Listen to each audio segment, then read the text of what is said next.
everybody, welcome to General Hospital Envy, my GH after show, and a happy Mother's Day to all the soap moms who watch me. Especially my soap mom and my soap grandmother. Now before I begin talking about this past week's crazy General Hospital, let's talk about something that one of the actors on the show did for their mom. Garren Stitt, aka Garren Lake, who you guys know as Oscar on General Hospital, released a single dedicated to his mother called Hey Mama. Honestly, how adorable is that kid? Like, just when you think he couldn't get more adorable, apparently the actor is just as adorable as the character. He's actually a pretty good singer, so I'm hoping that we get to see him at the Nurses Ball this year. We know that's coming up fast. We will talk about a couple of other side projects that some of the actors are doing after we review this week's show, because this week's show was insane. Now, I love the GH mamas, but let's start out with some of the GH fathers, because they had some touching moments this week. Oscar had some very sweet moments with his father Drew. They were supposed to go on a hike, but apparently he injured himself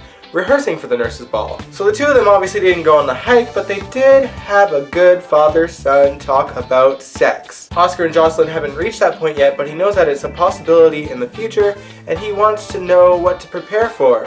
Unfortunately, Drew doesn't have any memories of himself when he was a kid or his first time. That leads Oscar to asking Drew, hey, why don't you try to get your memories back? Like, you're just kind of moping around, dude. And that convinces Drew to contact Andre Maddox again. I don't know what good it's gonna do him because Andre has said that he doesn't know how to do it. But honestly, at this point, I really want Drew to get his memories back so he can move on with his life instead of having only Jason's memories in his head. Speaking of Jason, he actually got some bonding time with Jake, which was a total shocker. Now, as you guys know, Jake is not too comfortable with the idea that Jason is his father after thinking that Drew was his father the whole time. But Jason got Jake a gift for his birthday, and you know, kids and gifts, that's just kind of a given. Jason got Jake tickets to a game, and Jake actually invited Jason to go with him, and I was just like, oh, finally! It's kind of cool that Jason does get to be a part of Jake's life now, considering how their whole story began way back in the day. Jason's life was too dangerous back then. Apparently it isn't now? I don't know, whatever. I guess I'm alright with it. But let's talk about the other guy in Jake's life, Franco, you know, Jason's nemesis. Not my favorite person, obviously, as you guys know, but we gotta get into it because Franco met up with one of Jim Harvey's victims. That victim's name is Steven, same name as Elizabeth's brother, and I guess also Franco's brother, because apparently they share a brother, which is not weird at all. But anyway, as it turns out, not only was that guy a victim of Jim Harvey, but he also worked for the guy until Jim Harvey died. Now leave that in your thoughts. Let's talk about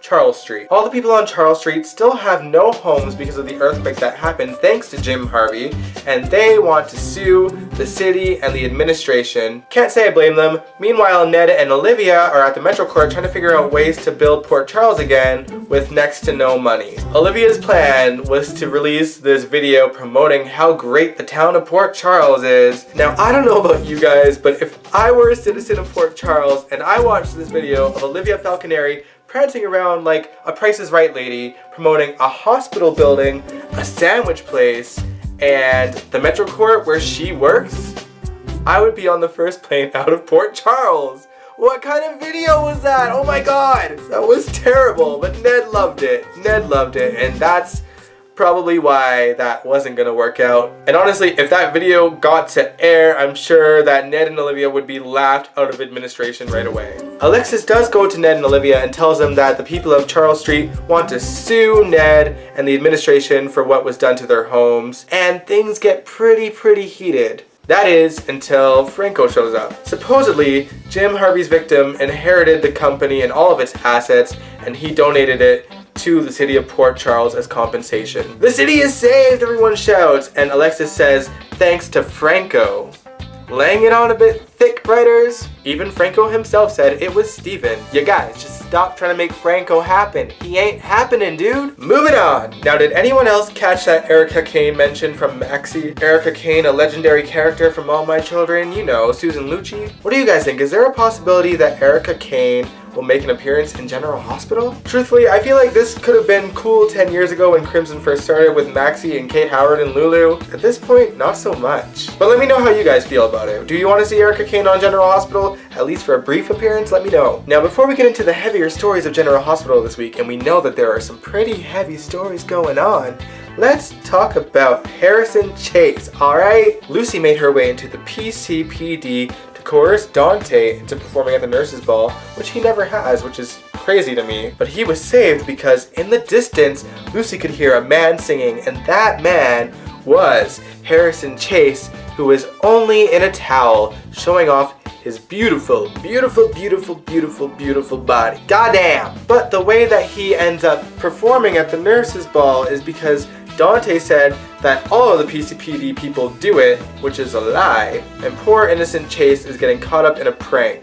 I was kinda hoping that Lucy would get Dante to do it somehow, but instead she went along with it. I just feel so bad for Chase, you guys. He is the most lovable person, and like his brother hates him, Dante's kicking him while he's down. He's so nice, and he sings, and he's gorgeous. This is not right, you guys. Hashtag justice for Chase. Although if he ends up in his skivvies in the nurse's ball, I ain't gonna be mad about it, just saying. Alright, now let's get into the heavier stories of Port Charles this week, starting with Heinrich. Alright, so Anna and Lulu had talked about how Lulu was in contact with Heinrich, and Anna took the opportunity to message Lulu incognito as Heinrich's mother. She then manages to get Heinrich's email and messages Heinrich himself. To be honest, at first I thought it was someone else impersonating Heinrich for Heinrich, but actually it's just Heinrich being Heinrich to Lulu. I am confusion, but whatever. Valentine tracks Anna down at the Metro Court and talks to her about Heinrich and Robert wanting to get in touch with him because he seems to be unreachable. Why is that, Valentine? Why is Robert all of a sudden unreachable? It's not that you drugged him and kidnapped him or anything, you scum bucket. I actually really loved the scenes between Anna and Valentine at the end of this week where Valentine was like, I'm so sorry, and she just smiles like, are you? And he's just like, yeah, I'm sincere. Anna's like, thank you. And he's like, you know, I doubt your sincerity. And Anna was just like, I'm being as sincere as you. She is so done with Valentine. In fact, she is so done with Valentine that she actually warns Heinrich not to trust him. Heinrich had read that email from Anna before he walked in. Let's just see how much of a mama's boy he really is and how fast he turns against Valentine. Hopefully it's very fast. I'm ready for the story to be over, you guys. And now, the moment you have been waiting for. Let's discuss what happened to Nelle and Carly this week, because a lot happened. We started the week with Carly visiting Monica, who strangely no longer looks like Leslie Charleston, to bring a truce between herself and Nelle. Nelle, on the other hand, had plans of her own. We basically have been seeing Nelle play with a blanket all week, and we weren't really sure how she was going to use it, at least I wasn't. Now, Ava had a few choice words for Nelle this week, because something that I forgot to mention in my last GH Envy was that Ava had written a check for the nurse's ball with Nelle's disappearing ink pen. Lucy returned the check being like, what the hell? And then Ava was like, and that's why she decided to confront Nelle on the pen. Nelle didn't say what she used it for, she just took it back quickly. Ava was starting to get nervous about Nelle's plan and decided that she didn't want to hear or be any part of it. However, Nelle decides to blackmail Ava into doing it by threatening to tell Griffin about the picture that she took of the file. Now at that point I was thinking, did you not see how little Griffin reacted to the fact that you used a patient of his that had Alzheimer's to get your daughter back? He cared for like 2 minutes and then he got over it. I'm sure if you were to come clean about this file, then he'd probably get over it pretty quickly too. But nope, she reluctantly agrees to do Nelle's bidding, and basically Nelle just wanted her to go to the baby shower and bring her a gift that Nelle chose herself. Ava, you should have just told Griffin the truth and threw Nelle under the bus, because she done threw you under the bus, and we'll talk about that in a bit as well. Let's talk about the baby shower itself. I would say that the guests were pretty divided between people that were okay with Nelle and people that couldn't stand Nelle. One of the people cool with Nelle was Brad, who apparently became BFFs with Nelle off screen. I know we've seen them like once before, but even then I was scratching my head like, when did these two meet? But yeah, he was a guest at the baby shower.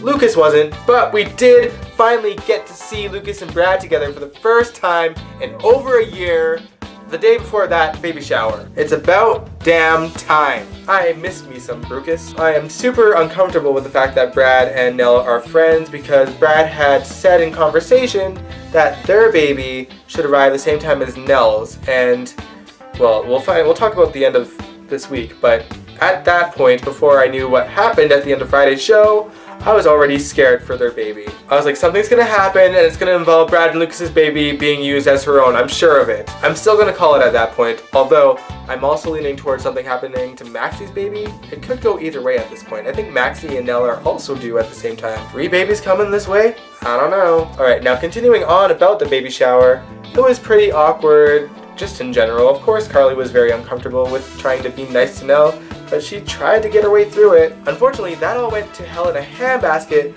once Nelle opened the gift from Ava. The gift was a mobile for the crib that had a bunch of penguins on it, which apparently was Morgan's favorite animal, and it set Carly off to yell at Ava, thus throwing Ava under the bus. All hell broke loose and Nelle did her crocodile tears and ran upstairs, and then Jocelyn cried, which drives me nuts. You know, like, this is the daughter of Carly and Jasper Jax.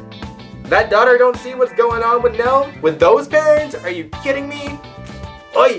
But Carly caves and goes upstairs to apologize to Nelle, and Nelle is holding that baby blanket that she's been cradling all week. Apparently that blanket also reminds Carly of Morgan. And then finally, the clouds lifted over Carly's head and she realized, oh, I guess it was Nelle that was doing all the things that have been happening to me lately. The phone calls, the broken picture, the flickering lights, the note on her car, visiting Morgan's grave with the smell of his cologne. All of it. Not that Nelle admitted to anything, but she's making it clear that she is not a fan of Carly. She doesn't care if Carly likes her or not. And the moment they got to the stairs, I already knew what was happening. History was done about to repeat itself, and Nelle was gonna fall down those stairs and lose the damn baby. Although we don't know that she's lost it yet, but I'm pretty sure that's where we're going. Man!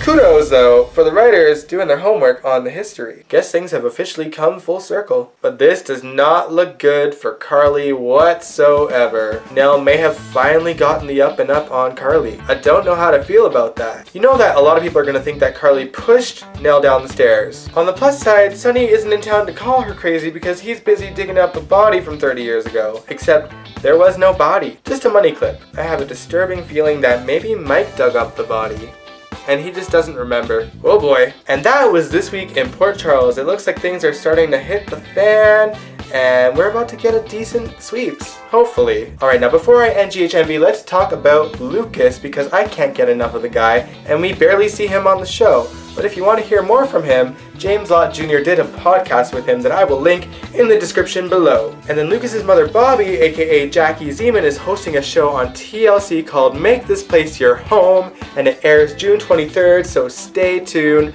I will link a trailer for that below as well. Now, if you guys like this video, give it a big old thumbs up, and you can subscribe to my channel if you want to. I do these videos every Sunday. Happy Mother's Day to all the mothers out there, and I will catch you guys next week.